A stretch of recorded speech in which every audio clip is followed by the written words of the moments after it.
Hey there, Eli again, coming at you from OSA Coventry, here to show off one of the coolest inverts that we get in on occasion. That is the peacock mantis shrimp. This is a really interesting critter, definitely something that usually deserves having a whole tank dedicated to itself because they are quite aggressive, but it's a really interesting creature. So the peacock mantis only usually gets about 5 to 7 inches long. They don't need a huge aquarium. Sometimes a 20 long or a 30 gallon is sufficient, but these guys are really interesting predatory creatures. They are related to shrimps, lobsters, that sort of thing. They are a crustacean, but these guys are very well adapted to predatory behavior. So some of the mantis shrimp out there have adapted claws that are almost like fists that it uses for punching. Whereas some kind of have more spears that they use for catching prey. And these guys are very adept at killing and capturing prey in the wild. So this guy is the type that would have like the club-like hands, club-like appendages, which they use to stun prey. Usually this is other types of crustaceans, whether it be crabs or shrimp, sometimes clams. And these guys can actually punch faster, supposedly, than the speed of a .22 caliber bullet to stun and crack open their prey. So pretty interesting, really cool behavior to be able to watch in the aquarium. That being said, these are a really rewarding pet. Did you just hear him? Yeah, that was him. That was awesome.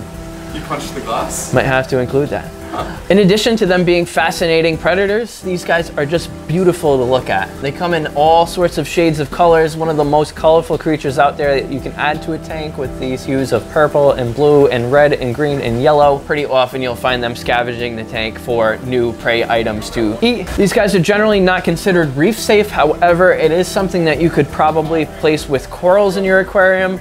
However, any small fish, any small invertebrates, you don't even necessarily have to be small for that matter. Any other live animals in this tank are usually at risk of predation by this shrimp. Planning your tank around keeping one of these mantis shrimp is the best method.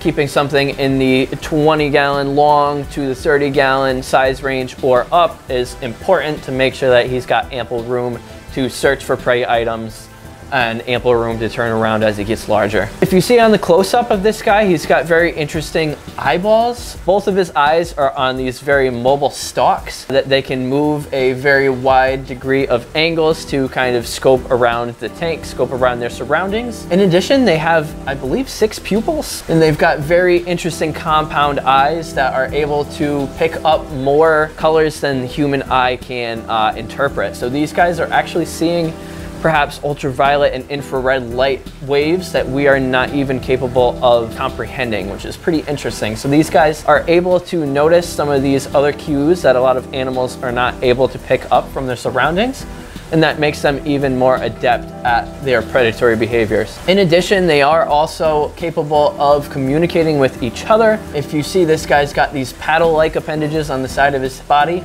that he can actually use to reflect light, which is kind of a way to communicate with the other mantis shrimp in the wild, kind of a way to show where one of these guys might be in terms of establishing a territory or in terms of mating down the road. There's something that is very unique, very different from a lot of the creatures that you're used to keeping in an aquarium, and there's something that you can learn a lot from. These guys are just so unique, and they seem very intelligent and just different from a lot of the other animals that you would keep as a pet. So these guys are just a really interesting, rewarding pet to keep. Generally, when a peacock mantis first comes in, it's only going to want to eat live foods. So that is kind of a learning curve to keeping these animals, is that generally for the first few weeks in an aquarium, it's going to want live animals, whether that be emerald or hermit crabs or ghost shrimp, something on that effect. Sometimes these do need to be trained to eat frozen food. So it is kind of an important enrichment for these animals to offer them something live on occasion, something that they can hunt down in the aquarium.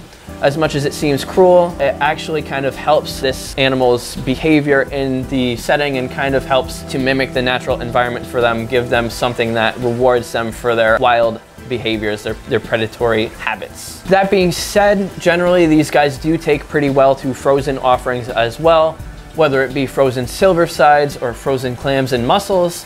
This guy seems to prefer the frozen clams. He is not very picky and will actually take them off the tongs. So he is already kind of good to go in that regard. So while it's kind of difficult to assign a certain age to this guy, it's hard for us to say how exactly old he is. It is entirely possible for these, both in the wild and in captivity, to last up to 20 years.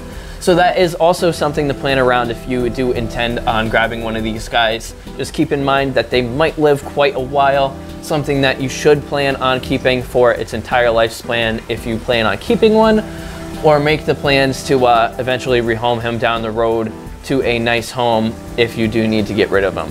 As I mentioned about this guy either being able to very voraciously punch his prey and or stab his prey if he has those piercing hands, definitely something to be aware of when you do place your hands in the tank. Just be cautious not to get hurt by this creature. It is something that can deliver a quite painful blow if you are not very cautious about where he is when you place your hands in the tank. And with his predatory nature in mind, sometimes they may mistake either scrapers or your hand for something that's a prey item when you place those in the tank. So please be cautious if you do plan on keeping one of these in your aquarium. You do not want to get hurt by one of these guys. Could definitely land you in the hospital. Care requirements for these guys are not typically very involved, however.